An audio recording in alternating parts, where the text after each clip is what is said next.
నమస్కారం, welcome to I dream ధర్మ మార్గం విత్ విజిత కార్యక్రమానికి స్వాగతం. అయితే మనందరము కూడా ఒక్కొక్క భగవంతుని ఒక్కొక్క తిథి రూపంలో కానీ ఒక్కొక్క మాసం రూపంలో కానీ విశిష్టమైన రోజులుగా కొన్ని రోజుల్ని చెప్పుకుంటూ ఉంటాము.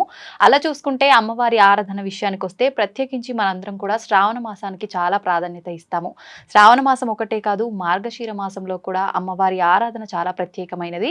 అయితే ఈ మాసంలో కనుక మనం అమ్మవారిని ఆరాధిస్తే చాలా మంచి ఫలితాలు పొందే అవకాశం కూడా ఉంటుంది అని చెప్పి గురుగారు చెప్పారు. ఇప్పుడు మనతో పాటు ఉన్నారు ప్రముఖ జ్యోతిష పండితులు నందిబట్ల శ్రీహరి శర్మ గారు. ఇప్పుడు వారితో మాట్లాడి మార్గశీర మాసంలో అమ్మవారి ఆరాధన, ప్రత్యేకించి లక్ష్మీ అమ్మవారి ఆరాధన గురువారాల్లో ఎలా చేయాలో అడిగి తెలుసుకుందాం.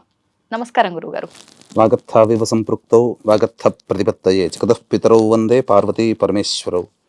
సదాశివ సమారంభాం శంకరాచార్య మధ్యమాం అస్మదాచార్య పర్యంతం వందే గురు పరంపరాం.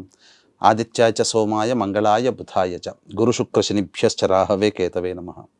శృంగేరి జగద్గురు పీఠాధిపతులకి, కంచి పీఠాధిపతులకి నమస్కారములు తెలియజేసుకుంటూ కార్యక్రమాన్ని ప్రారంభిద్దాం. గురుగారు, ప్రత్యేకించి మార్గశీర మాసంలో లక్ష్మీ అమ్మవారి ఆరాధన, లక్ష్మీ అమ్మవారి ఆరాధన అనగానే ప్రతి ఒక్కరికి కూడా గుర్తొచ్చేది శుక్రవారం. కానీ ముఖ్యంగా అమ్మవారి ఆరాధన లక్ష్మీవారం అంటే గురువారం కింద మనం తీసుకోవాలి పరిగణలోకి. అయితే ఈ మాసంలో ప్రత్యేకించి గురువారాలని మనం ఏ రకంగా ఉపయోగించుకోవచ్చు అమ్మవారి ఆరాధన కోసం తెలియజేయండి. మనకు కృష్ణ భగవానులు వారు కూడా విభూతి యోగం భగవద్గీతలో చెప్పబడింది ఏంటంటే మాసానాం మార్గశీర్షోహం, అంటే మార్గశీర్ష సోహం అంటే నేను, అంటే ఉన్నటువంటి 12 మాసాలలో మార్గశిర మాసాన్ని నేను అని చెప్పాడు. అంటే ఈ మార్గశిర మాసము ప్రత్యేకించి నారాయణ స్వరూపము. కార్తీక మాసము మనకు ఈశ్వర స్వరూపం ఎలాగో మార్గశిర మాసము నారాయణ స్వరూపం. ఇటువంటి నారాయణ స్వరూపాన్ని దృష్టిలో పెట్టుకునే మనం గమనించుకున్నట్లయితే ఈ 12 నెలలు అంటే చైత్రం, వైశాఖం, జ్యేష్ఠం, ఆషాఢం, శ్రావణం, భాద్రపదం, ఆశ్వీజం, కార్తీక, మార్గశిరం, పుష్యం, మాఘం, ఫాల్గుణం, ఈ 12 మాసాలలో ఉన్నట్టుగానే కానీ ప్రత్యేకించి ఇంకొక మాసం కూడా ఉందమ్మా, అదే ధనుర్మాసం. అంటే సూర్య గమనాన్ని ఆధారం చేసుకుని, అంటే వృశ్చిక రాశిలో ఉన్నటువంటి రవి ఎప్పుడైతే ధనుసు రాశిలోకి ప్రవేశం చేస్తాడో అప్పుడు ధనుర్మాసం ప్రారంభమవుతుంది. సహజంగా ధనుర్మాసం అనేటువంటిది పౌర్ణమి తర్వాత పాడ్యం నుంచి ప్రారంభమవుతుంది. కాబట్టి ఈ ధనుర్మాసం అంటే ప్రత్యేకించి మనం తెలుసుకోదగినటువంటిది ఏంటి? విష్ణు దేవత ఆరాధన. అట్లాగే మనకు ఈ శ్రావణ మాసం అన్నప్పుడు లక్ష్మీ ఆరాధనకి వైభవలక్ష్మీ వ్రతమని, వరలక్ష్మీ వ్రతమని, గౌరీ అయితే శ్రావణ మంగళవారాలని, అలాగే సోమవారాలు అయితే శ్రావణ సోమవారాలని ఈశ్వరుని, ఏ విధంగానైతే శ్రావణ మాసంలో వివిధ దేవతల్ని కొలుస్తామో ఈ మార్గశిర మాసంలో కూడా ఈశ్వరుని కొలిచే విధానం కూడా ఉంటుంది, నారాయణుని కొలిచే విధానం ఉంటుంది. అందున నారాయణుడిని లక్ష్మీనారాయణ స్వరూపంతో కొలుస్తాం. కాబట్టి లక్ష్మీదేవి గోదాదేవిగా జన్మించి శ్రీరంగునిలో ఏ విధంగా, శ్రీరంగస్వామిలో ఏ విధంగానైతే లీనమైపోయిందో అదే విధంగా ఈ యొక్క లక్ష్మీవారములు అని అంటారు. అంటే మనకు సంబంధించి లక్ష్మీవారములు అంటే వీక్షించేటువంటి ఐ డ్రీమ్ ప్రేక్షకులు చాలా మంది ఏమనుకుంటారంటే శుక్రవారమునే లక్ష్మీవారం అంటే, ఎందుకంటే శుక్రవారం లక్ష్మీప్రదము కాబట్టి. కానీ నవగ్రహాల్లో ధనకారకుడు ఎవరయ్యానంటే గురువు. అంటే గురువు దగ్గర ధనము, విద్య, కీర్తి ప్రతిష్టలు, పనులలో అనుకూలత, పేరు అన్నీ కూడాను ఉన్నాయి. కాబట్టి గురువారమే లక్ష్మీవారము.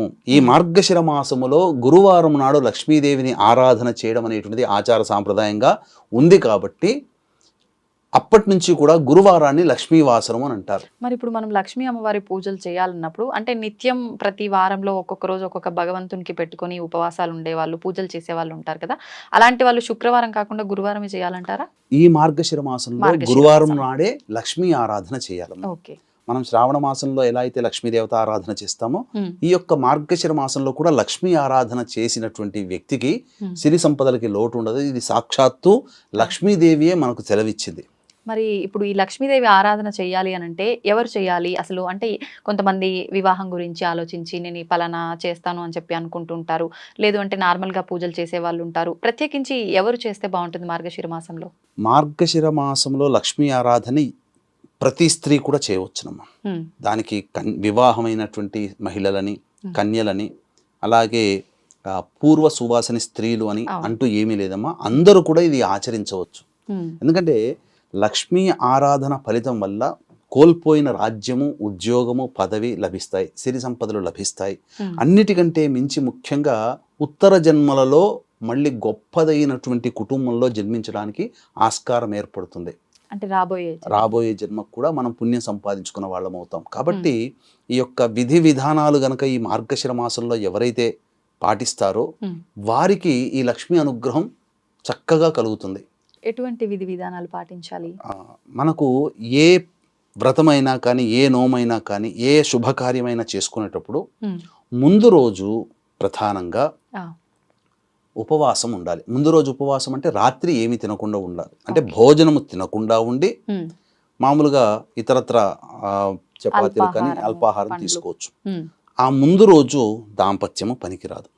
ఇది వివాహమైన స్త్రీలైతే దాంపత్యం పనికిరాదు. ఇక ఉదయాన్నే లేచి అనగా సూర్యోదయ కంటే ముందే బ్రహ్మ ముహూర్త కాలంలో లేచి కాలకృత్యాదులు తీర్చుకొని చక్కగా ఇల్లంతా ఎలాగో మనం చక్కగా ఊడ్చి చేస్తాం. అంటే ఈ మధ్య చాలా మంది ఎలాంటి అపప్రత వచ్చిందంటే వివాహమైనటువంటి ఎవరైనా స్త్రీలు పొద్దున్నే లేచి స్నానం చేసి ఇల్లు ఉడవాలని చెప్తున్నారు. కానీ ఎక్కడా శాస్త్రంలో చెప్పబడలేదమ్మా.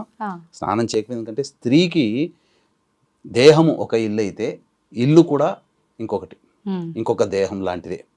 కాబట్టి చక్కగా పొద్దున్నే లేవగానే ఇల్లంతా కూడాను శుభ్రపరచుకొని తదనంతరం స్నాన కృత్యాదులు తీర్చుకొని తర్వాత ఒక బకెట్ మంచి నీళ్లలో పసుపు, కుంకుమ, గళ్ళ ఉప్పు ఇవి వేసి చక్కగా అందులో ఈ గంగా జలము కానీ, గోదావరి, కృష్ణా నీళ్ళు కానీ 2-3 చుక్కలు వేసి ఆ నీటితో ఇల్లంతా కూడా శుభ్రంగా బట్టతో తుడిచి, పూజా మందిరాన్ని బట్టతో తుడిచి చక్కగా అవకాశం ఉంటే నూతన వస్త్రంలో లేదా పట్టు వస్త్రంలో చక్కగా చేసుకొని, లేదా మామూలుగా నేను మంచి అయినా కానీ శుభ్రమైన వస్త్రంలో ధరించి ఆ పూజా మందిరంలో ఆవు నేతితో దీపారాధన చేయాలి. మొదలుగా గురుగారు ఇల్లంతా శుభ్రం చేసే ఆ బట్టతోటే మళ్ళీ పూజను కూడా మనం తుడవచ్చు అంటారా? సపరేట్ గా పెట్టుకుంటే మంచిది. ఒక పూజా మందిరం మాత్రము తుడుచుకోవడానికి ఒక సపరేట్ ఒక తెల్లటి గుడ్డనో ఏదైనా కానీ కాటన్ గుడ్డ పెట్టుకుంటే మంచిది.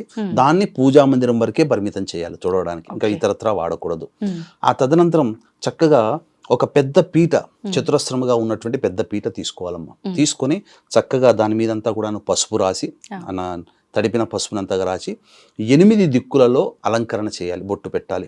తర్వాత మధ్యలో ఈ యొక్క అష్టదళ పద్మం వేయాలి. వేసి మళ్ళీ ఈ విధంగా 2 రేఖలు, మళ్ళీ 2 రేఖలు, మళ్ళీ 2 రేఖలు, ఇలా ఆ రౌండ్ అయిన అష్టదళ పద్మానికి ఆనుకొని దాన్ని మళ్ళీ ఆ రేఖల మధ్యలో ఏదైనా పద్మం లాంటిది వేసి అప్పుడు దాని మీద ఒక ఎర్రటి గుడ్డ కానీ లేకపోతే పసుపు రంగు కలర్ గుడ్డ కానీ పరిచి అప్పుడు దాని మీద లక్ష్మీనారాయణుడితో కూడుకున్నటువంటి చిత్రపటం పెట్టుకోవాలి. ఒక్క లక్ష్మీ అమ్మవారిని పెట్టకూడదు. ఎందుకంటే వీక్షించేటువంటి ప్రేక్షకులు గమనించాల్సిన అంశం ఏంటంటే ఈ యొక్క లక్ష్మీ అమ్మవారి పూజ చేసేటప్పుడు లక్ష్మీ అమ్మ నారదుల వారి అడిగారట, అమ్మ నువ్వు ఒక చోట స్థిరంగా ఉండవు ఎందుకమ్మానంటే అందరూ లోకంలో ఉన్న మనుషులందరూ కూడా నన్ను కావాలనుకుని కోరుకుంటూ నా ఫోటో నన్ను మాత్రమే ఆహ్వానిస్తారు, పూజిస్తారు. నా భర్త ఎక్కడ ఉంటే నేను అక్కడ ఉంటాను కదా, అందుకని నా భర్తని విస్మరిస్తున్నారు కాబట్టే వాళ్ళ కోరిక మేరకు ఉండి వెంబడే వెళ్ళిపోతాను. ఎవరైతే నా భర్తతో సహా నన్ను పూజ చేస్తారో వాళ్ళింట్లో నేను స్థిరంగా ఉంటాను అని. కాబట్టి ఈ సూత్రాన్ని గనక అర్థం చేసుకొని చక్కగా లక్ష్మీ నారాయణుడు ఇద్దరు ఉన్నటువంటి చిత్రపటాన్ని తీసుకోవాలి. తీసుకొని చక్కగా అలంకరణ చేసి ఇక ముందుగా ఒక 1/4 కిలో 1/2 కిలో అంత బియ్యం రాశిగా పోసి దాని మీద ఒక 3 తమలపాకులు పెట్టి దాని మీద ఒక రాగి కలశం పెట్టాలి. రాగి కలశం నిండా నీళ్లు పోసి అందులో పసుపు, కుంకుమ, పోక చెక్క, తర్వాత ముత్యము, రాగి పైసా, చిన్న వెండిది చిన్న ముక్క, ఒక గ్రాము కాదమ్మా 1/4 గ్రాము బంగారు ముక్క దొరికితే, బంగారం కొనలేని శక్తి ఉన్న వాళ్ళు ఉంటారు కదా, జమ్మి ఆకుల్ని అందులో వేయవచ్చు, అది బంగారంతో సమానం. కాబట్టి ఆ విధంగా అవి వేసి అందులో వట్టివేళ్ళు వేస్తే ఇంకా మంచిది. ఆ వట్టివేళ్ళు వేసి దానిపైన కొబ్బరికాయకి మళ్ళీ అలంకరణ చేసి బొట్టు పెట్టి ఆ కొబ్బరికాయని అనగా 5 రకాలైనటువంటి చెట్ల కొమ్మలు, అంటే దొరికితే గనక మేడి, మర్రి, జువ్వి, మోదుగా, రావి, ఈ 5 రకాలైనటువంటి కొమ్మలు అందులో వేయవచ్చు. లేదు మీ ఇంటి చుట్టుపక్కల సీతాఫలం, జామకాయ, మామిడి ఆకులు, ఇలా 5 రకాలైనటువంటి ఫలాలతో ఉన్నటువంటి ఆకులు, కొమ్మలు, ఫలాలు ఉండాలి, మనం తీసుకోగలిగే ఫలాలు. కాబట్టి అవైనా వేసి చక్కగా దాని మీద కొబ్బరికాయ పెట్టి దాని మీద ఒక జాకెట్ గుడ్డ మనము అమ్మవారికి కలశానికి పెట్టడానికి ఆ విధంగా రెడీ చేసుకొని చక్కగా ఆ కలశానికి ముందుగా తమలపాకులో పసుపు గణపతిని చేసుకొని మొదలుగా పసుపు గణపతిని పూజ చేసుకోవాలి. గణపతి యొక్క అనుజ్ఞ తీసుకొని చక్కగా ఈ యొక్క లక్ష్మీ అమ్మవారి పూజని వ్రత విధానాన్ని ఆచరిస్తున్నాను. ఈ ఆచరణ ప్రభావం వల్ల నాకు ఉన్నటువంటి అమ్మవారి అనుగ్రహం నాకు, నా కుటుంబానికి, నా ప్రజలకి కలుగుగాక అని చెప్పి సంకల్పం చేసుకొని ఆ గణపతి దగ్గర అనుజ్ఞ తీసుకొని తదనంతరం ఈ యొక్క వైభవలక్ష్మి కానీ వరలక్ష్మి వ్రతం కానీ ఏ విధంగానైతే మనం శ్రావణ మాసంలో ఆచరిస్తామో అదే విధానాన్ని ఆచరించాలి. షోడశోపచార విధానంగా చేసిన తర్వాత వ్రత కథ చెప్పుకోవాలి. అది ఎప్పుడు అవన్నీ అందులో ఉంటాయమ్మా. ఇవన్నీ ఈ పూజలన్నీ ఎప్పుడు చేయాలి అని అంటే ప్రదోషకాల సమయంలో చేయాలి. ఉదయం నుంచి గురువారం ఉదయం నుంచి సాయంకాలం వరకు కూడా వీలైతే ఉపవాసము, ఉండలేని వాళ్ళు పాలు పండ్లు ఇతరతర పదార్థాలు తిని భోజనం చేయకుండా అల్పాహారం మాత్రం తీసుకొని ఉండి సాయంకాల ప్రదోషకాల సమయంలో ఈ పూజ చేసుకోవాలి. ఈ పూజ చేసుకునే సందర్భంలో ప్రదోషకాలం అంటే సాధారణంగా ఇప్పుడు 5:16, 5:20 సూర్యాస్తం అవుతుంది. కాబట్టి 4:30 నుంచి దీని లెక్కలో తీసుకోవాలి. ఆ ప్రదోషకాలం 4:30కి దీపారాధన చేసేసి చక్కగా నిద్ర మాత్రం పోకూడదమ్మా. ఎవరైతే స్త్రీలు ఈ వ్రతాన్ని చేస్తున్నారో పగటి పూట నిద్రపోకూడదు. 4:30 కల్లా మళ్ళీ ఇల్లంతా శుభ్రం చేసుకొని అంతగా పూజా మందిరం శుభ్రం చేసుకొని దీపారాధన చేసేసి ఈ వ్రతాన్ని ఆచరించాలి. సాయంకాలం 6-6:30 కల్లా అయిపోతుంది. తర్వాత ఆ యొక్క ఉదయం పూట సాయంత్రం పూట ఆవు నేతితోనే దీపారాధన చేయాలి. ఇది నియమం. ఇక ఈ యొక్క వ్రతాన్ని చేసేటప్పుడు ఎలాంటి పరిస్థితులు ఉండాలనంటే భార్యాభర్తలు చేసుకోవచ్చు, భార్య చేయొచ్చు, భర్త చేయొచ్చు, ఎవరైనా చేసుకోవచ్చు. ఒకవేళ ప్రధానంగా ఈ యొక్క పూజ చేసుకునేవాళ్ళు ఉత్సాహంతో ఉండాలి. ఎక్కడా కూడా అయ్యో మా ఆయన చెప్పాడనో నేను చేసుకుంటున్నానో లేకపోతే ఇంకెవరో చెప్పారు చేసుకుంటున్నానో నాకు ఓపిక లేదనో ఉండకూడదు. చేసుకునే భార్యని కూడా భర్త ఏమాత్రం కూడా తిరస్కరించకూడదు. భర్త కూడా ఉత్సాహం ఉండాలి, భార్య కూడా ఉత్సాహం ఉండాలి. అమ్మాయి చేసుకుంటే అమ్మాయిని, ఎవరు చేసుకున్నా సంతోషంగా నేను చేసుకుంటున్నాను అనే అభిమానంతో చేసుకోవాలి తప్ప విసుక్కుంటూ చేసుకుంటే అక్కడ పవిత్రత ఉండదు. మనస్సులో పవిత్రత లేనప్పుడు ఎన్ని పూజలు చేసినా ఏం లాభమమ్మా. అలాగే ఇది అన్నిటికంటే మించి ఈ యొక్క మార్గశిర మాసములో వీక్షించేటువంటి ఐడ్రీమ్ ప్రేక్షకుల్లో భర్తలుగా ఉన్నవారు, తండ్రులుగా ఉన్నవాళ్ళు మీ ఇంటి ఆడపిల్లని, ఆడపడుచుని, భార్యని ఏమాత్రము కూడా ఇబ్బంది పెట్టకూడదు. స్త్రీమూర్తి కంటి నుంచి నీరు వచ్చింది అంటే ఆ ఇంటికి ఈ మార్గశిర మాసంలో లక్ష్మి వెళ్ళిపోతుంది, ఆ ఇంట్లో ఉండదు. కాబట్టి అమ్మాయిని చాలా ప్రేమగా చూసుకోవాలి, భార్యని ప్రేమ అభిమానంతో చూసుకోవాలి, తల్లిని ఆదరించాలి, గౌరవించాలి, సాటి స్త్రీలని గౌరవించాలి. ఇలా ఏ పురుషుడైతే మార్గశిర మాసంలో ఏ అత్తగారైతే తన కోడల్ని ప్రేమగా చూసుకుంటుందో, ఏ కోడలైతే అత్తగారిని ప్రేమగా, ఆడపడుచును కూడా ప్రేమగా చూసుకుంటుందో అటువంటి ఇంట్లో లక్ష్మి స్థిరంగా ఉంటుంది.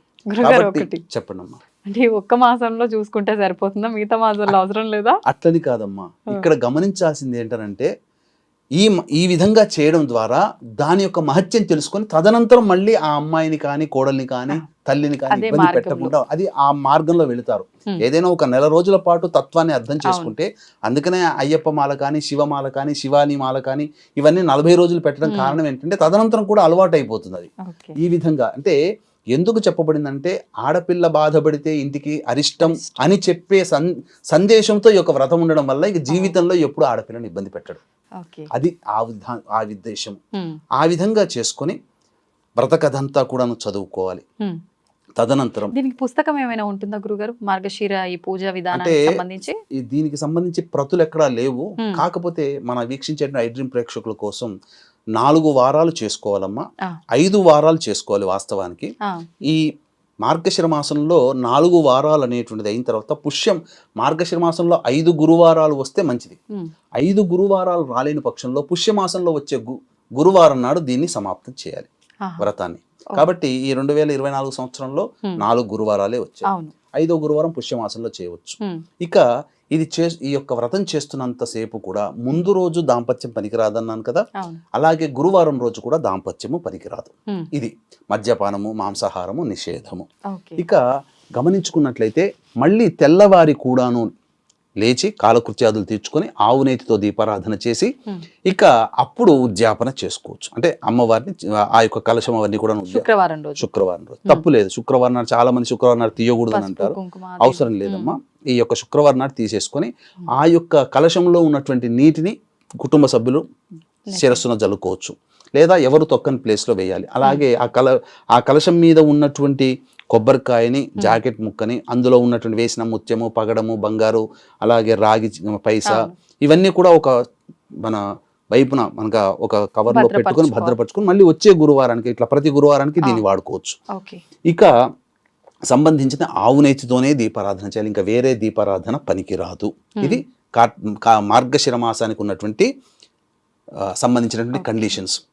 ఇక ప్రధానంగా ఆ యొక్క కలశంలో ఉన్నటువంటి మొక్కలకు సంబంధించినటువంటి ఉన్నాయి కదమ్మా, ఆ కొమ్మలు అవన్నీ ఎవరు తొక్కని ప్లేస్ లో వేయవచ్చు. ఇక తదనంతరం ఇలా 5 గురువారాలు చేయాలి. మనం పసుపుతో చేసిన గణపతి అది ఏం చేయాలంటారు? ఆ పసుపుతో గణపతిని మనం ఇంట్లో తులసి చెట్టు దగ్గర పెట్టవచ్చు, లేదా పెట్టినా ఇబ్బంది ఏమీ లేదు, ఎవరు తొక్కని ప్లేస్ లోనైనా పెట్టవచ్చు. ఆ విధంగా ఈ విధంగా చేయాలి. తర్వాత మార్గశిర మాసం గురువారం రోజున సాయంకాల ప్రదోషకాల సమయంలో పూజ అయిన తర్వాత కథ తప్పకుండా చదువుకోవాలమ్మా. అయితే అదృష్టవశాత్తు కొంత పరిశోధన చేసిన తర్వాత ఈ యొక్క 3 వివిధ రకాలైనటువంటి కథలు మనకు ఉన్నాయి. కాబట్టి ఒకే కథను కాకుండా మన ఐడ్రీమ్ ప్రేక్షకుల కోసం ప్రతి గురువారము ఒక్కొక్క కథని అనేటువంటిది మనం అందించడం జరుగుతుంది. కాబట్టి ఈ కథ అనేటువంటిది ఇప్పుడు మీరు ఈ యొక్క విధానం అంతా తెలుసుకొని ఇంట్లో పూజ చేసుకుంటారు కదా, ఈ కథని ఒకసారంతా కూడాను జాగ్రత్తగా వినండి. ఈ కథని మీరు అప్పుడు స్ఫురణకు తెచ్చుకోండి, లేదా మీరు పూజ చేసుకునేటప్పుడు ఈ కథని ఇక్కడ నుంచి ప్రారంభమవుతుంది కదా అన్ని మినిట్స్ నుంచి పెట్టుకొని ఆ కథని మనస్సారా ఆ చేతిలో అక్షింతలు తీసుకొని మనసారా వినండి. విని తదనంతరం ఆ అమ్మవారి దగ్గర అక్షింతలు వేసుకొని మీ యొక్క కోరిక సంకల్పం చెప్పుకొని ఆ రోజును ముగించవచ్చు. ఏమా కథ అనగా అంటే ఇవన్నీ కూడా వాస్తవంగా జరిగినటువంటి కథలే అమ్మా. ఇది ద్వాపర యుగంలో జరిగినటువంటి కథ ఇది. కాబట్టి వీక్షించేటువంటి ప్రేక్షకులకి గమనిక, జాతకరీత్యా కలుగు విద్య, వివాహ, ఉద్యోగ, దాంపత్య, సంతాన, అనారోగ్య సమస్యల నివారణకి మరియు గోచార రీత్యా వృషభ, మిథున, కర్కాటక, సింహతుల, వృశ్చిక, మకర, కుంభమీన రాశిలో జన్మించిన వారికి సర్వదోష నివారణార్థమై సర్వదోష నివారణ పూజలు, హోమాలు సుప్రసిద్ధ మహిమాన్విత కాశీక్షేత్రంలో పర్ హెడ్ 1500 రూపాయలకు చేయించడం జరుగుతుంది. అవకాశం ఉన్న వాళ్ళు కార్యక్రమ తదనంతరం కాంటాక్ట్ చేసి పూర్తి వివరాలు తెలుసుకోవచ్చు. ఇక మనం కథల్లోకి వెళ్ళినట్లయితేనేమో పూర్వము ద్వాపర యుగంలో జరిగినటువంటిది. ఈ ద్వాపర యుగంలో సౌరాష్ట్ర దేశాన్ని అనగా ఇప్పుడు ఉన్నటువంటి గుజరాత్ సౌరాష్ట్ర దేశాన్ని శతుశ్రువ అనేటువంటి భద్రశ్రవ అనేటువంటి మహారాజు, అతని భార్య శరత్చంద్రిక, ఈ ఇద్దరు కూడాను చక్కటి పుణ్యాత్ములు, పతివ్రత లక్షణం కలిగినటువంటి అమ్మాయి, 7 కుమార్తెలు, 1 కుమార్తె. ఆ కుమార్తె పేరు శ్యామబాల. ఈ యొక్క సంసారం అంతా హ్యాపీగా అనగా సంతోషంగా జరుగుతున్నటువంటి సందర్భంలో ఇక మహాలక్ష్మి అమ్మవారికి ఆ యొక్క శేష పవనంపై ఉన్నటువంటి ఆ విష్ణుమూర్తి, ఆ యొక్క లక్ష్మీ అమ్మవారు ఒకసారి వాదోపవాదం సంవాదంలో భాగంగా అమ్మవారు ఏమడుగుతుందంటే, మార్గశిర మాసం అంటే మీకు చాలా ఇష్టం కదండి, ఈ మార్గశిర మాసంలో ఎలా ఉంటుంది భూలోకంలో, ఎవరు నన్ను ఆరాధిస్తున్నారు, ఎందుకంటే మార్గశిర మాసం నన్ను ఆరాధించాలని చెప్పి నియమం ఉంది కదా, కాబట్టి ఏ ఇంట్లో నన్ను ఎక్కువగా ఆరాధిస్తున్నారో ఒకసారంతా కూడా పరిశీలింప చేసుకొని వస్తానని చెప్పి భర్త అనుమతి తీసుకొని భూలోకానికి వచ్చినాయి. అన్ని ప్రదేశాలు తిరుగుతూ సౌరాష్ట్ర దేశంలో ఆ యొక్క రాజ్యానికి వెళ్ళగానే అప్పుడు ఏమనుకుంటుందనంటే, ఏ ఇంట్లోనైనా కానీ లక్ష్మీ పూజ అనేటువంటిది చేసుకుంటే ఆ ఇంట్లో ఉన్నటువంటి వ్యక్తులే గొప్పవాళ్ళు అవుతారు, కానీ ఆ దేశాన్ని పరిపాలించే రాజు గనక చేస్తే ఆ దేశమంతా సుభిక్షంగా ఉంటుంది కదా, అసలు రాజు దగ్గరికి వెళదామని చెప్పి ఆ యొక్క రాజు సింహద్వారం దగ్గరికి వెళ్ళి తన యొక్క చర్నాకోలుతో శబ్దం చేసింది. అంతటా అక్కడ ఉన్నటువంటి దాసి వచ్చింది. దాసి వచ్చి, ఏంటమ్మా ఎవరు నీవు ఇట్లా అంటే, అప్పుడు ఆమె మహాలక్ష్మి ఏమని చెప్పింది, నా పేరు కమల, నా భర్త పేరు భువనేశ్వరుడు, ఈ యొక్క రాజ్యాన్ని పరిపాలించినటువంటి భద్రశ్రవ శరత్చంద్రిక అయినటువంటి దంపతులందరూ కూడా పూర్వజన్మలో ఒక వైశ్యులు, వాళ్ళందరూ కూడా కడు దారిద్ర్యంతో బాధపడుతూ ఉన్నారు, నిత్యము కొట్లాడుకుంటూ ఉంటున్నారు. ఒకనాడు భర్త బాగా చేయి చేసుకోగానే ఆమె బాగా కన్నీరు కారుస్తూ వెడలిపోయింది అడవిలో. అప్పుడు ఆమె మీద నేను జాలి కలిగినటువంటి ఒక స్త్రీమూర్తి వేషంలో ఉండి ఆ అమ్మాయిని పరిశీలించడం జరిగింది. ఈ విధమైనటువంటి కష్టాలన్నీ చెప్పుకున్నటువంటి కారణం చేత ఆ రోజు మార్గశిర మాసం గురువారం అయింది. ఆ రోజు ఆ అమ్మాయి చేత వ్రతం చేయించి ఈ వ్రతాన్ని మళ్ళీ నువ్వు చెయ్యమని చెప్పి పంపించడం జరిగింది. ఆ వ్రతం చేసుకున్నటువంటి కారణం చేత వాళ్ళకి సిరి సంపదలు కలిగి ఉత్తమమైనటువంటి బ్రతికున్నంత వరకు ఈ మార్గశిర మాసంలో ఉన్నటువంటి లక్ష్మీ పూజలు చేసుకున్నటువంటి కారణం చేత భవిష్యత్తులో ఈ యొక్క దేశానికి రాజు అయ్యారు. వారే భద్రశివుడు, శరత్చంద్రిక. కాబట్టి ఈ విషయం ఆమెకు చెప్దామని వచ్చాను. వాళ్ళు మర్చిపోయారు ఈ జన్మలో లక్ష్మీ వ్రతం ఆచరించడం. ఈ వ్రతం ఆచరించడం చెప్పడానికే నేను వచ్చానమ్మా అని చెప్పాను. కానీ ఆ దాసి వెళుతుంది. ఆ దాసి చేత కూడా ఏమని ప్రార్థిస్తుంది, నా చేత ఈ వ్రతాన్ని చేయించమ్మానంటే ఆ విధానం అంతా చేయిస్తుంది ఆ దాసి చేత లక్ష్మీ అమ్మవారి. తదనంతరం ఆ దాసి సంతోషించి, నా వల్ల నీకు ఆలస్యమైందమ్మా, ఇప్పుడే వెళ్ళి రాణికి చెప్పొస్తాను. రాణికి దగ్గరికి వెళ్ళి చెప్తుంది. రాణి దగ్గరికి వెళ్ళి చెప్పగానే అపహాస్యం చేస్తుంది. ఎందుకనంటే గత జన్మ చెప్పడానికి వచ్చిందా, ఎవరు ఈ జన్మే గుర్తుండట్లేదు, నిన్నేం జరిగిందో గుర్తుండదు, అటువంటిది గత జన్మ జరిగింది చెప్పడానికి వచ్చిందంటే ఆమె మోసగత్తి అయి ఉంటుందని చెప్పి లోపల పిలిపించుకున్న తర్వాత ఆమెని అపహాస్యం ఆడి ఆమెని వెళ్ళగొట్టింది. వెళ్ళగొట్టేసేసరికి అంతటా బాధపడుతూ, నన్నే వెళ్ళగొడతావా, నన్ను వెళ్ళగొట్టినందుకు నేనే నీ నుంచి దూరం అయిపోతాను అని చెప్పింది. నీ శపథాలు నీ శాపాలు నాకేం తగలవులే, నేను ఆనందంగా ఉన్నాను, నాకేం అవసరం లేదు నీ యొక్క ఆశీర్వచనం అని చెప్పి అవమానించి పంపిస్తుంది. ఆ విధంగా సాక్షాత్తు అమ్మవారి అంటే అమ్మవారి లక్ష్మీ రూపం కాదు కదా, ముదుసలి రూపంలో వచ్చింది. కాబట్టి ఆ విధంగా ఇంట్లోంచి వెళ్ళిపోతున్నప్పుడు కోట దగ్గరికి రాగానే ఆమె కుమార్తె అయినటువంటి శ్యామబాల కనబడింది. ఏంటమ్మా బాధపడుతూ వస్తున్నావు అంటే, ఇలా పలానా అని చెప్పి వృత్తాంతం అని చెప్పగానే మా అమ్మగారు తెలియక అని ఉంటుంది, ఆ వ్రతం ఏదో నేను చేస్తానమ్మా, నా చేత చేయించండి అని చెప్పగానే ఆ అమ్మాయిని కూర్చోబెట్టుకొని చక్కగా మళ్ళీ చేయించింది. చేయించినటువంటి కారణం చేత ఆ శ్యామబాలకి పొరుగు ఉన్నటువంటి రాజు కొడుకు మాలాధర్, ఆ మాలాధర్ అనే వ్యక్తి వివాహం చేసుకోవడం. తదనంతరం ఈ లక్ష్మీ అమ్మవారు బాధపడుతూ పోయింది కదమ్మా. అంతటా వాళ్ళ లక్ష్మి అంటే కళ సంపద అన్నీ వెళ్ళిపోయాయి. వాళ్ళేమో పూర్తిగా ధనహీనులైపోయారు. రాజ్యం పోయింది. అసలు డబ్బుకి చాలా కటకటలాడిపోతున్నారు.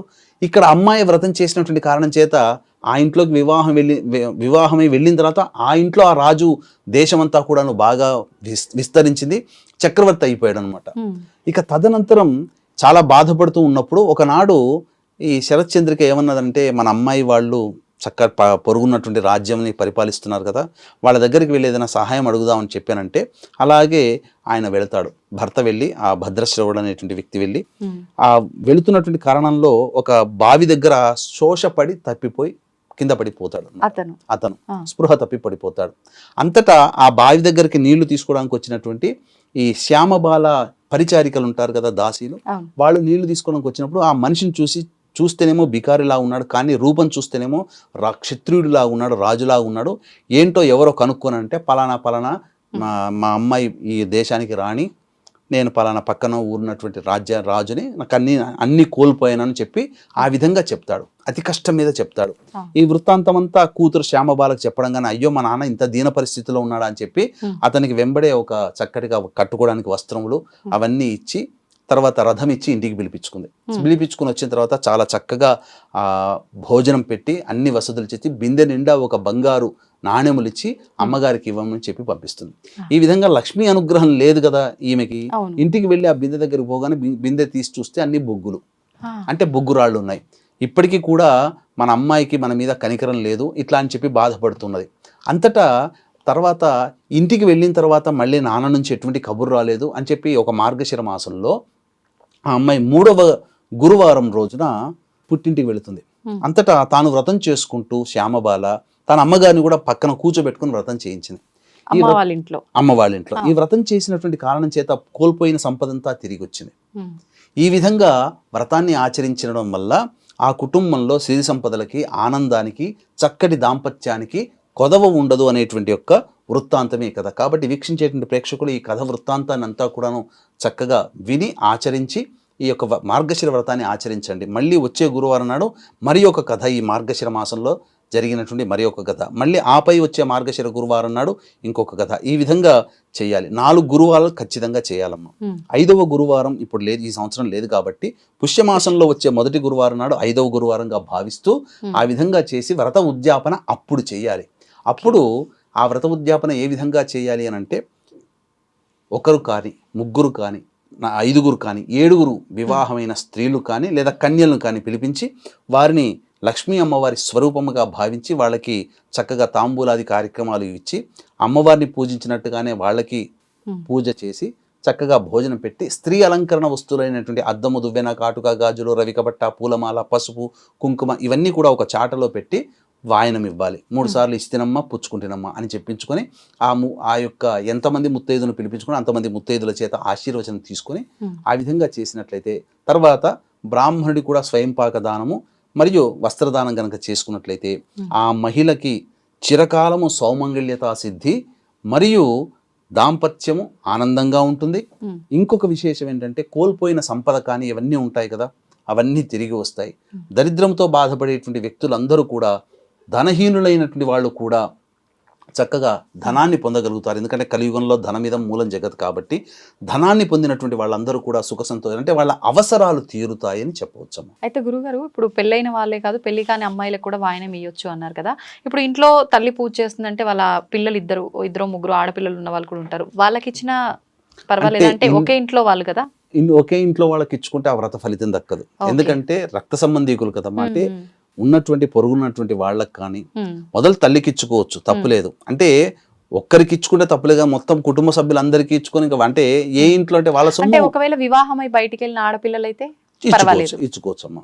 దానికి ఆ విధంగా చేయడానికి ఇబ్బంది లేదు. చక్కగా లేదా ఎవరైనా పండు ముత్తైదులు ఉంటారు వాళ్ళకి ఇచ్చుకున్నా సరిపోతుంది, ఎవరైనా చేయొచ్చు అమ్మా. మరి ఇప్పుడు ఇది వ్రతం అన్నారు కదా, ప్రతి సంవత్సరం ఆచరించాలంటారా ఇలా?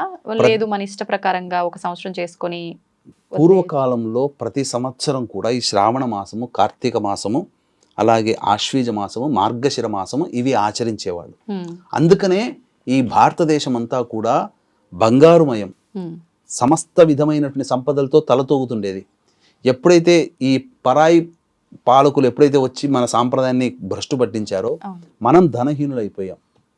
అంటే మరి మిగతా దేశాల అందరూ కూడా ధనాన్ని సంపాదిస్తున్నారంటే వాళ్ళు ఇట్లాంటి వ్రతాలు చేస్తున్నారా అని కూడా అడిగే వాళ్ళు ఉంటారు. అక్కడ ఏంటనంటే నిస్వార్థమైనటువంటి సేవ ఉన్నటువంటి వాళ్ళు ఖచ్చితంగా వర్క్ ఈజ్ వర్షిప్ ఇవన్నీ కూడా మనలో దైవత్వం. ఎందుకనంటే అక్కడి వాళ్ళకి ఇట్లాంటి పూజాదులు చేసే అధికారం లేదు.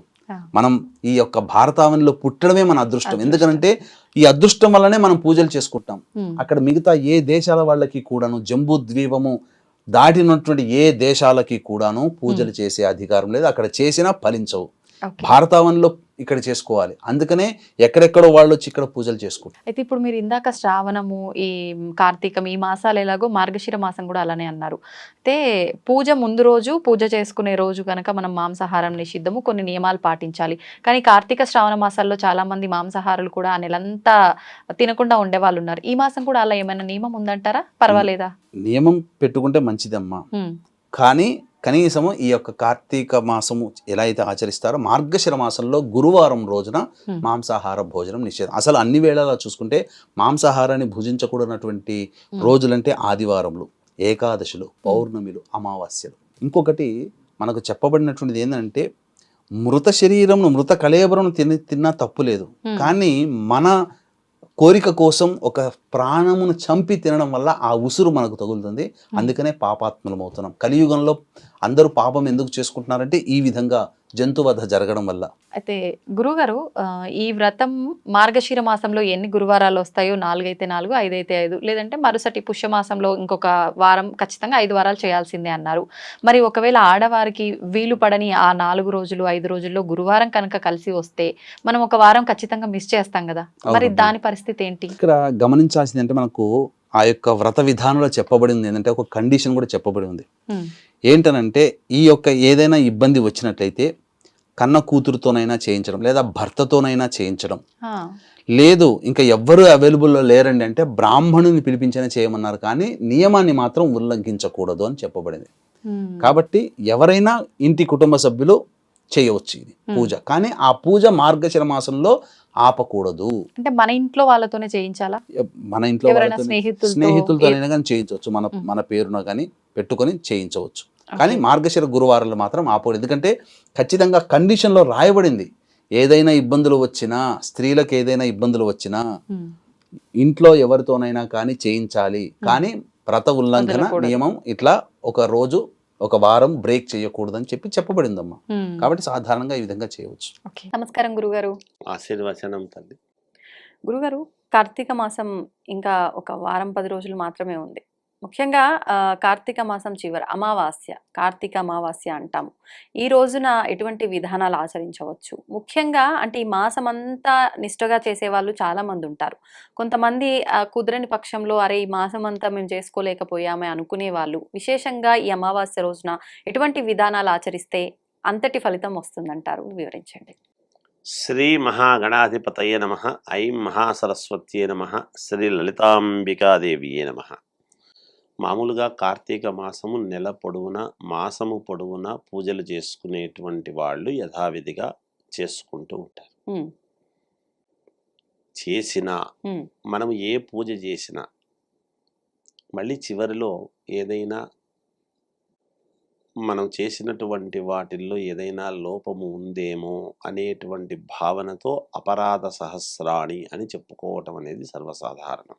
ఆ, నేను చేసినటువంటి వాటిల్లో ఏదైనా పొరపాటు ఉంటే ఆ పొరపాట్లను సరిదిద్దుకుని ఉమ్, నాకు పూర్తి అనుగ్రహాన్ని ఇవ్వు తండ్రి అని పరమేశ్వరుని కోరుకోవటం ఆ, మనము సర్వసాధారణముగా నెల పొడవునా చేస్తాం. ఉమ్, ఒకవేళ కొంతమంది నెల పొడవునా చెయ్యలేనటువంటి వాళ్ళు, ఏ కారణము చేతనైనా చేసుకోలేనటువంటి వాళ్ళు, అయ్యో కార్తీక మాసం అంతా చేద్దామనుకున్నాను, నేను కొద్ది రోజులు మాత్రమే చేయగలిగినాను, మళ్ళీ చేయలేకపోయాను అని ఉమ్, అనుకునేటువంటి వాళ్ళు, కార్తీక సోమవారాలు మాత్రము నేను చాలా నిష్టగా చేయగలిగినాను, మిగతా మాసాలు కూడా చేద్దాం అనుకున్నాం కానీ మాకెందుకో వీలు కాలేదు, కుదరలేదు ఉమ్, అని అనుకునేటువంటి వాళ్లకు కానీ, ఇలాంటి వాళ్ళకందరికీ కూడా ఉమ్, మామూలుగా ఇప్పుడు కార్తీకము అమావాస్య అని ఒకటి వస్తున్నది.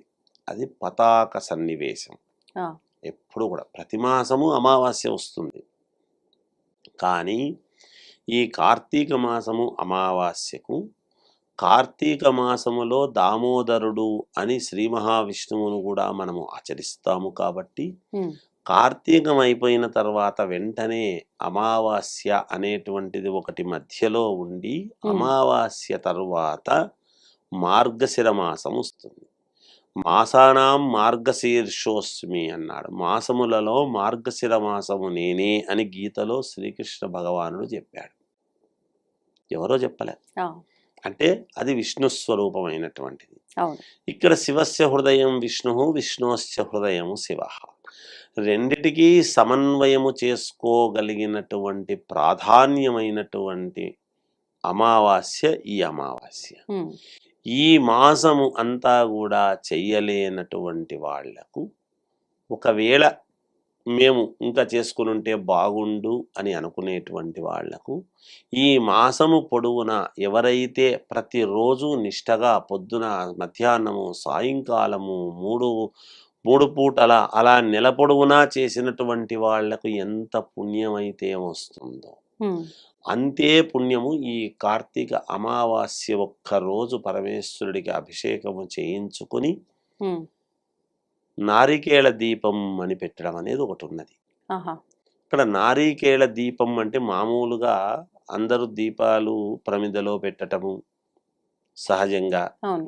లేదా నిమ్మకాయ దీపం, ఉప్పు, ఉమ్, ఉసిరిక దీపం అనేటువంటిది, పిండితో తయారు చేయబడినటువంటివి పెట్టడము, ఇవన్నీ కూడా ఉంటాయి.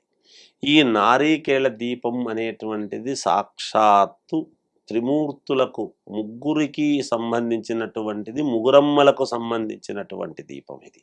ఉమ్, ఉమ్, అంటే మహాకాళి, మహాలక్ష్మి, మహాసరస్వతి స్వరూపమైనటువంటి అమ్మవారికి సంబంధించింది. ఆ, ఇటువంటి వాటిల్లో ఎక్కడ మనము చెయ్యాలి? ఇది నారికేళ దీపము ఎక్కడ పెడితే ఉంటుంది అంటే, కొన్ని క్షేత్రాలుగా పిలవబడేటువంటివి స్వయంభూ పరమేశ్వరుడుకు తనకు తానుగా ఆ, వచ్చి నన్ను ఇక్కడ ప్రతిష్ఠ చెయ్యండి అని చెప్పగలిగినటువంటి స్థానాలు కొన్ని ఉంటాయి. ఓ, ఇప్పుడు శ్రీశైలము ఉదాహరణకు, కాశీ, ఇటువంటివి. ఇప్పుడు కొమరవెల్లి మల్లన్న, ఉమ్, ఉమ్, మల్లికార్జున స్వామి, కొమరవెల్లి మల్లన్న స్వామి, ఇలా కొన్ని పుణ్యక్షేత్రాలు అనేటువంటివి ఉంటాయి. ఇలాంటిదే నేను చెప్తున్నాను.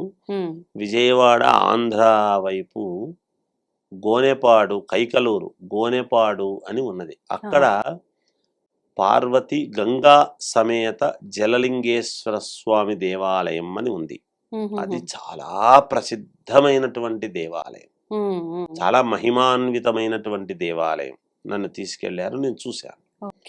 అక్కడ ఉన్నటువంటి ప్రజలు, అక్కడ చుట్టుపక్కల ఉండేటువంటి ప్రజలు, ఏ శివాలయము దగ్గర వాళ్ళు అక్కడ ఉండేటువంటి ప్రజలు, అక్కడికి వెళ్ళి కోరుకుంటే జరగనిది అంటూ ఏమీ లేదు. దూరం కావచ్చు, కానీ అక్కడ గంగా పార్వతి సమేత జలలింగేశ్వరుడు. మనం ఏదైనా ప్రక్షాళన కావాలి అంటే జలముతోనే, ఏదైనా జలముతోనే. అక్కడ సాక్షాత్తు పరమేశ్వరుడు ఆ జలములో కొట్టుకొని వచ్చి నన్ను ఇక్కడ ప్రతిష్ఠ చెయ్యండి అంటే చేసినటువంటి విధానం అది. అంత అద్భుతమైనటువంటిది. అక్కడికి వెళ్ళొచ్చారు అంటే కీర్తి, ప్రతిష్ఠ, డబ్బు, ఐశ్వర్యము, ఇబ్బందులు పోవటం అన్నీ ఉంటాయి. ఇది గనక ఈ నారీకేళము దీపము గనక అక్కడ పెట్టారు అంటే అక్కడ ఉన్నటువంటి ప్రజలు కావచ్చు, ఇక్కడ దగ్గరలో ఉండేటువంటి ప్రజలు, వాళ్ళకు అనుకూలమైనటువంటి చోట పెట్టారు అంటే తప్పకుండా విజయము లభించి తీరుతుంది అని నేను చెప్తున్నాను. నేను 100% కాదు, 1,00,000% చెబుతా. ఏది చేస్తే మనం చేసుకునే విధానంలో ఉంటుంది ఏదైనా కూడా. ఆ నారీకేళ దీపం ఎలా పెట్టాలి? మనము మామూలుగా భగవంతుడికి టెంకాయ సమర్పిస్తాం. ఎందుకు?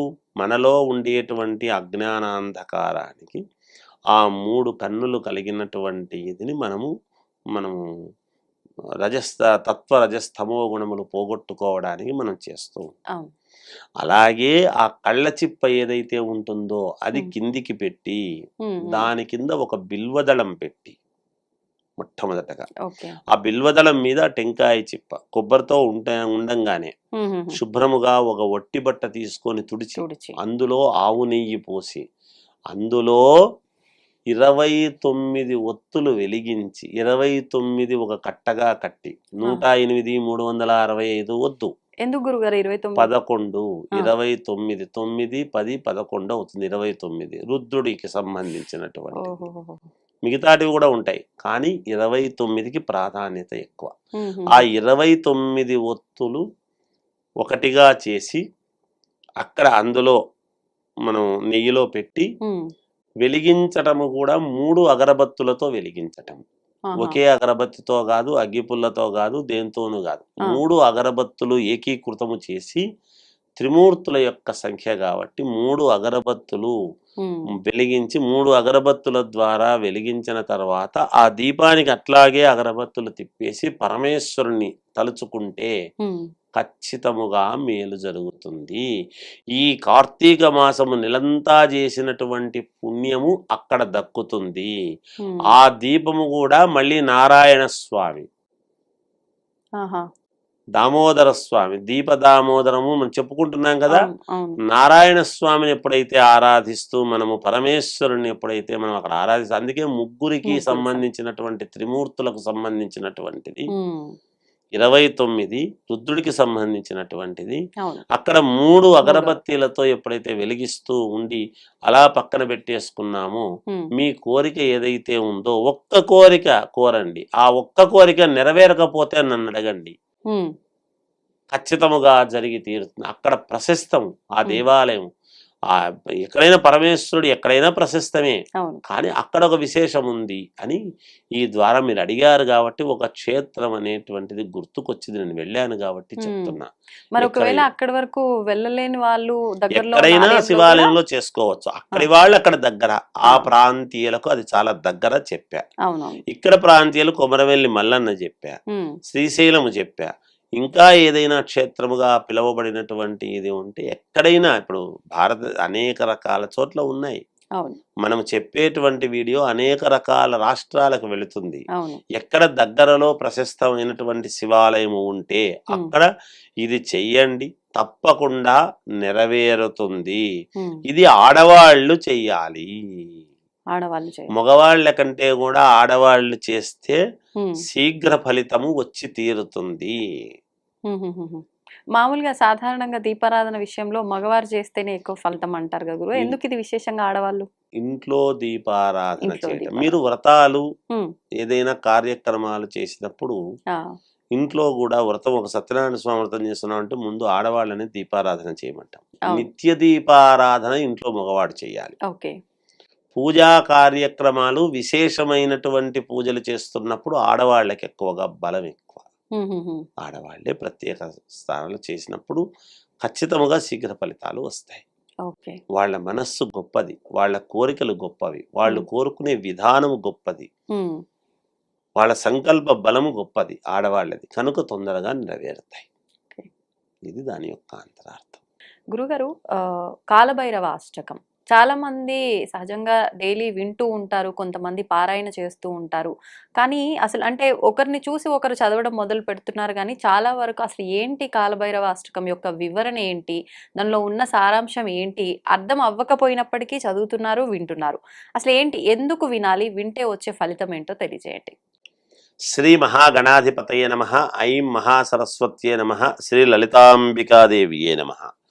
శాస్త్రాల్లో మనకు చెప్పిండేది ఏమిటి అంటే, నా గాయత్ర్యా పరం మంత్రం నమాతు పరదైవతం అని చెప్పినాడు. తల్లిని మించినటువంటి దైవము లేదు, గాయత్రిని మించినటువంటి మంత్రము లేదు అని చెప్పాడు.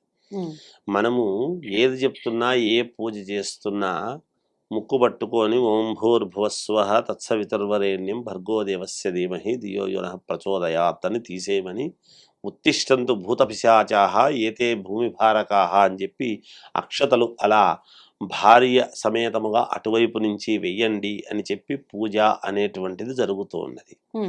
గాయత్రిని ఎలా అయితే చెప్పిన తర్వాత ఏ పూజ అయినా గణపతి మంత్రముతో ఆరంభించి పూజ అనేటువంటిది చేసుకుంటున్నామో, మనకు కాలము ఎదురెత్తున్నాము, కాలానికి మనం ఇబ్బందులు పడుతూ ఉన్నాము, మనకు కాలము కలిసి రావాలి, మనకున్నటువంటి సమయం అంతా కలిసి రావాలి అని అనుకున్నప్పుడు చెయ్యాల్సినటువంటిది ఏమిటి అంటే, మనము ఒక అష్టోత్తరము చేసుకుంటుండినా ఏమి చేసినా రోజు మొట్టమొదట ఉదయాన్నే ఆరోగ్యం భాస్కరాదిచ్చేత్, ముందు ఆరోగ్యం అనేటువంటిది బాగుంటే నువ్వు ఏమైనా చేయగలుగుతావు. సూర్య నమస్కారము అనేటువంటిది ఒకటి మొట్టమొదట ప్రతి ఒక్కరూ చెయ్యాల్సినటువంటిది. ఏమిటి, మామూలుగా సరే సహజంగా ఆదిదేవ నమస్తుభ్యం ప్రసీద మమ భాస్కర దివాకర నమస్తుభ్యం ప్రభాకర నమోస్తుతే అని ఒక్క మాట అనుకొని సూర్యుడికి 2 చేతులు జోడించి ఎప్పుడైతే నమస్కారం చేసుకుంటామో, అలాగే ఆదిత్య హృదయం చదువుకుంటే మరీ మంచిది. చదవగలిగినటువంటి సమయము ఉండి, లేదు సూర్య నమస్కారము చేసుకున్నా చదివినట్టు, అందులో సందేహమేమీ లేదు. అలా సూర్య నమస్కారం చేసుకున్న తర్వాత ఏమిటి, మనం నిత్యము మళ్ళీ మన కర్తృత్వం ఏమిటి, మనం ఎందుకు అనేది ఉంటే, అలా అయిన తర్వాత వెంటనే కాలభైరవాష్టకం అనేటువంటిది చదవాలి. కాలభైరవాష్టకము అంటే పరమేశ్వరుడికి సంబంధించింది. కాలభైరవుడు ఏషః కాలపురుష, మనం చెప్తున్నాం ఏదైనా కాలము అంటే కాలానికి ఒక పురుషుడున్నాడు. ఆ కాలపురుషుణ్ణి మనం, ఆ కాల భైరవుణ్ణి మనము తలుచుకోవాలి. ఆ కాల భైరవుణ్ణి పరమేశ్వరుని ఇంకొక రూపకముగా మనం ఎప్పుడైతే తలుచుకుంటున్నామో, ఇక్కడ కాలభైరవుడు అనేటువంటి శివుడు ఎలా ఉంటాడు అంటే, శాస్త్రంలో ఏం చెప్పినాడు, ఆయనకు ఏమాత్రము నిష్పక్షపాతముగా వీడు మంచివాడు వీడు చెడ్డవాడు ఇంకొకడు అనేటువంటిది ఉండదు. ఉరి తీసేటువంటి తలారి ఎలా అయితే ఇలా లాగి ఉరి తీస్తాడో, వాడు ఎవడైనా కావచ్చు కాక, నాకేమి సంబంధం లేదు, నాకు ఈ వృత్తి ధర్మము రీత్యా నేను చేస్తున్నాను అని మనస్సులో బాధపడి ఎంతో ఇబ్బంది పడి రేపు తీయాల్సి వస్తుంది అని ముందు రోజు అన్నము కూడా భోజనము చెయ్యడు అతను అని నేను చదివా. అంత మదన పడతాడంట, తీసిన రోజు కూడా భోజనం చేయడంట అతను. రేపు తీయాల్సి వస్తుంది అని ఒక రకంగా, ముందు రోజు ఇంకొక రకంగా. అతను మనిషే కదా, అతని ద్వారా చేయిస్తున్నప్పుడు అతను మానసికమైనటువంటి వేదన ఎంత పడతాడో. ఇవన్నీ చేయించేది ఎవరు? కాలభైరవుడు. ఆ కాలభైరవుడు ఏమయ్యా కాలభైరవ నాతో ఇంత పని చేయిస్తున్నావు అంటే, మనము నిమిత్త మాత్రులము. అటువంటిది ఏమాత్రము సంకోచము లేకుండా నిష్పక్షపాతముగా చేసేటువంటి ఉగ్రస్వరూపము కాలభైరవుడు. ఆ ఉగ్రస్వరూపమైనటువంటి కాలభైరవుణ్ణి మనము ఎంత చదివితే, మననము రోజు చేస్తూ ఉంటే మనల్ని శాంతింపజేయడానికి, మనకు కాలాన్ని అనుకూలించటానికి తోడ్పడతాడు.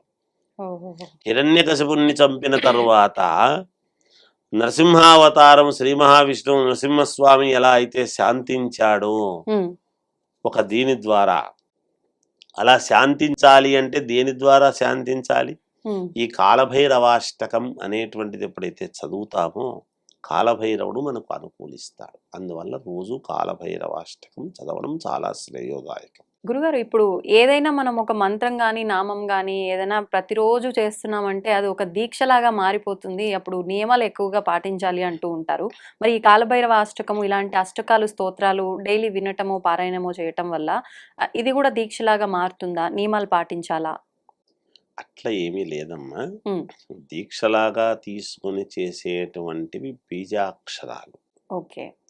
వాటికి నియమాలు ఉంటాయి. కాలభైరవాష్టము, ఆదిత్య హృదయము ఇవన్నీ చదువుకునేటువంటి వాళ్లకు రోజు ఉదయాన్నే చదువుకోవచ్చు. రాత్రి పడుకునే ముందు కూడా కాలభైరవాష్టకం చదువుకోవచ్చు ఎప్పుడు కూడా. ఎందుకు రాత్రి పడుకునే ముందు అని అంటున్నామంటే, ఉదయము లేచేటప్పటికి మనము ఎలా ఉండాలనో అలా ఉంటాం. చదవకపోయినా ఉంటున్నాం కదా అనుకోవచ్చు.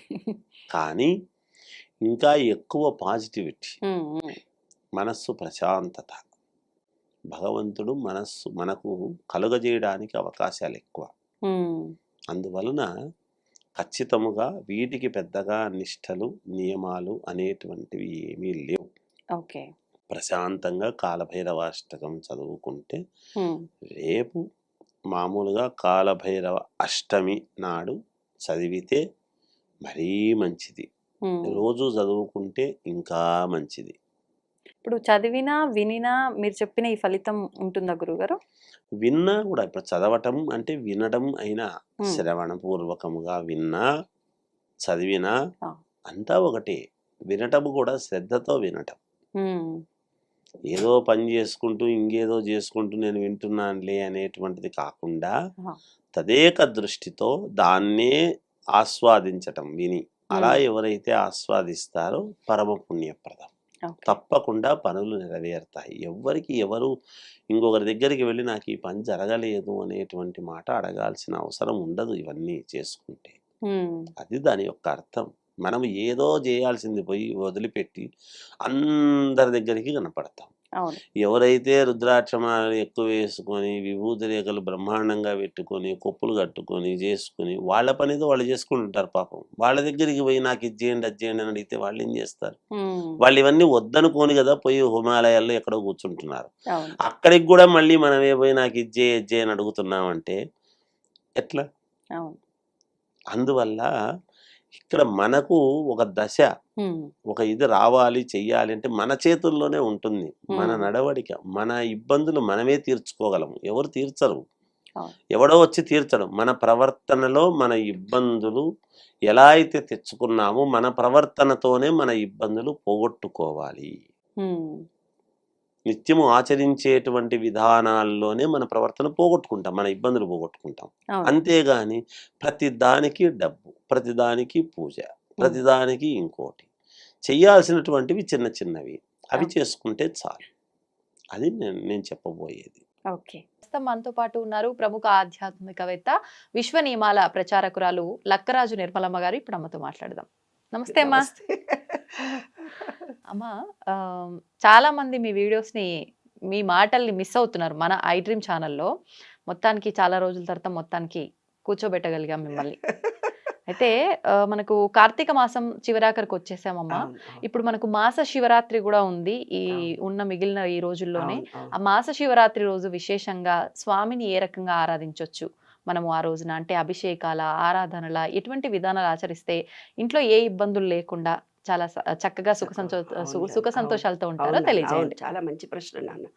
ఎందుకంటే కార్తీక మాసం అనేది అన్ని మాసాలలో మధ్య మాసం అంటే ఏంది, ఎండాకాలము పరిస్థితులు వేరు, ఈ శ్రీమన్నారాయణుడు దీని తర్వాత నిద్రపోతాడు అంటారనమాట. ఆ. శుక్లపక్షము కృష్ణపక్షము ఇది మధ్యదనమాట.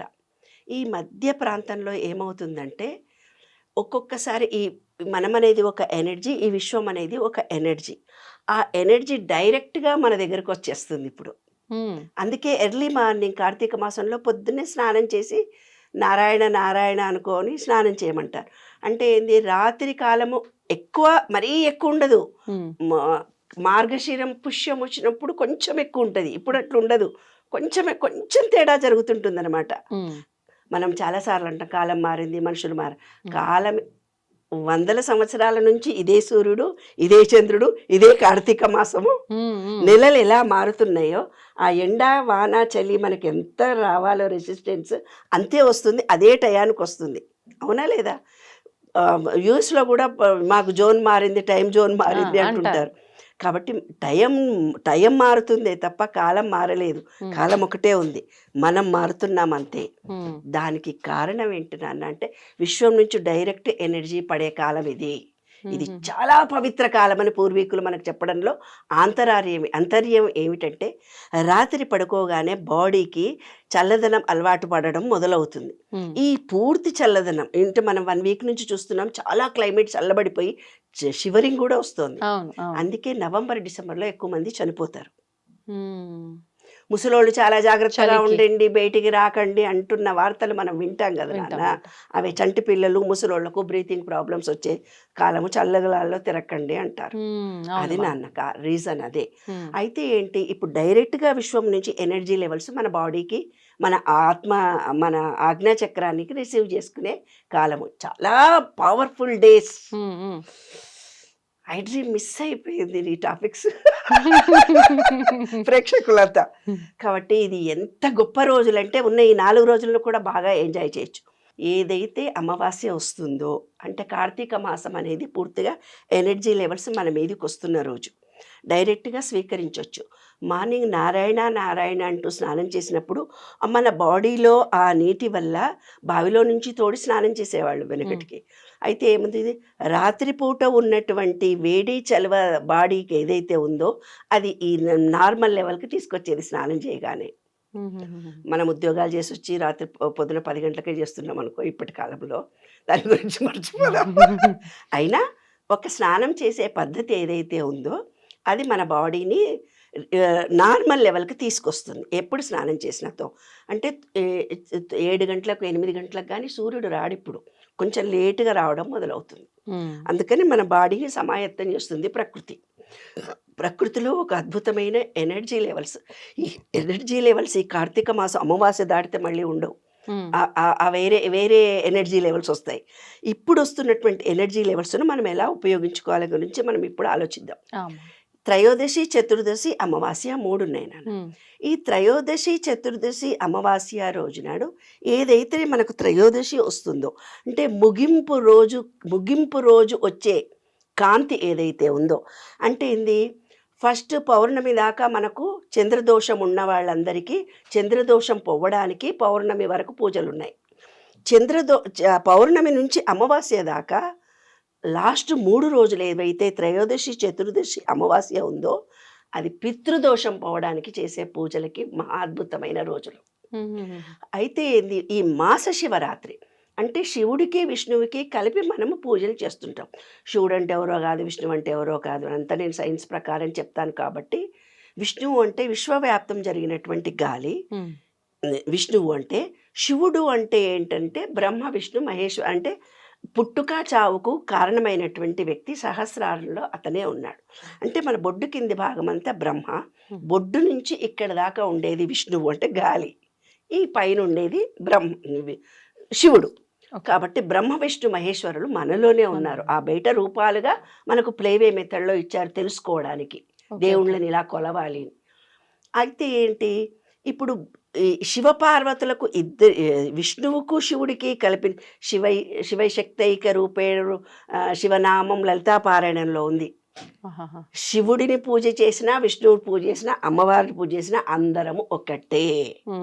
కాబట్టి ఈ మాస శివరాత్రి నాడు పంచామృతాల చేత శివుడికి చాలా మంది అభిషేకం చేస్తారు ఆ రోజు. ప్రతి గుడులలో కూడా మనకు పంచామృత అభిషేకం జరుగుతుంది. పంచామృత అభిషేకంలో రహస్యం ఏమిటి అని అంటే, ఎందుకు ఎందుకు ఈ 3 రోజులకు పితృదోషానికి ఉన్నదో చెప్తాను నేను. సహస్రార చక్రము తండ్రి అంటే ఇది సండే. ఈ విషయం నుంచి వస్తున్న పాజిటివ్ ఎనర్జీ ఏదైతే ఉందో మన బాడీ అంతా రావడానికి శివుడే కారణం. ఇది సహస్రారము, శివుడితో కనెక్షన్ కలిగినటువంటి భాగం మనకి. ఏమ్మా, ఆ రోజు ఒక రాయికి ఈ విశ్వంలో పంచభూతాల ఎనర్జీ ఉంది, మన బాడీలో కూడా పంచభూతాలు ఉన్నాయి. భూమి, నీరు, నిప్పు, గాలి, ఆకాశం. ఈ పంచభూతాలకు మన పంచభూతాలకు ఏవైనా లోపాలు జరిగినప్పుడు ఆరోగ్యం బాగుండకపోవడము, రిలేషన్షిప్స్ దెబ్బతినడము, లేదంటే ఆర్థికమైన ఇబ్బందులు కలగడము, ఏవో ఒకటి ప్రతి మనిషికి కొంచెం ఇబ్బందులు కలిగి ఉంటాయి. అవన్నీ తొలగించుకోవడానికి అంటే ఆ పౌర్ణమి ముందునేమో మనసు స్థిమితంగా లేకపోవడము, డిజేబిలిటీ, అవన్నిటికి కావలసినటువంటి పౌర్ణమి ముందు. అమావాస్య ముందు ఏంటిది? ఆర్థికంగా డబ్బు. ఎవరికైతే ఆర్థిక ఇబ్బందులు ఉన్నాయో తండ్రి డబ్బు, తండ్రి సూర్యుడు. నాన్న, తండ్రి అనేది పురుషుడు, ఇది పురుషుడు, ఇది స్త్రీ అన్నమాట. అంటే తల్లి తండ్రి శివుడు మనకేం చూపించారు. అయితే ఇప్పుడు పితృదోషం ఎవరికైనా ఉండింది అంటే ఒక తండ్రిని కానీ, తాతను కానీ, ముత్తాతను కానీ హింసించడం కానీ, వాళ్ళని చంపడం కానీ, మానసికంగా ఇబ్బందులు, వాళ్ళ ఆస్తి మనం లాక్కోవడం కానీ ఎన్నో ఫ్యామిలీస్లో ఎన్నో రకాలుగా జరుగుతూ పోతుంటుంది. దాని పితృదోషము అంటారు. ఎప్పుడైతే పితృదోషం వస్తుందో వాళ్ళ పిల్లలకు పెళ్ళిళ్ళు కావని, ఆస్తులు వాళ్ళ పంపకాలు జరిగినా పంచుకున్నా కూడా వాళ్ళు సుఖపడరని, లేకపోతే వాళ్ళ మగపిల్లలకు పెళ్ళిళ్ళు అవ్వటం లేదని, పిల్లలు పుట్టడం లేదనే బాధ ఎవరికైతే ఉందో వాళ్ళకి ఇదొక మంచి అవకాశం. ఏనా? అప్పుడు పంచామృతాల చేత ఒక శివుడికి నీవు అభిషేకం చేసినప్పుడు మీ బాడీలో ఉండే పంచతత్వాలు ఏవైతే ఉన్నాయో, మూలాధారం, స్వాదిష్టం అని పూరకము, ఈ విశ్వంలో ఉండే భూమితో అనుబంధం లేకుండా బతుకుతున్నాం. ఆకాశాన్ని అసలు చూడటమే లేదు. గాలి అయితే మనం ఆక్సిజన్లు ఏసీ రూముల్లో ఉంటూ పీల్చుకుంటున్నాం. ప్రకృతి సహజంగా పీల్చుకోవటం లేదు గాలిని.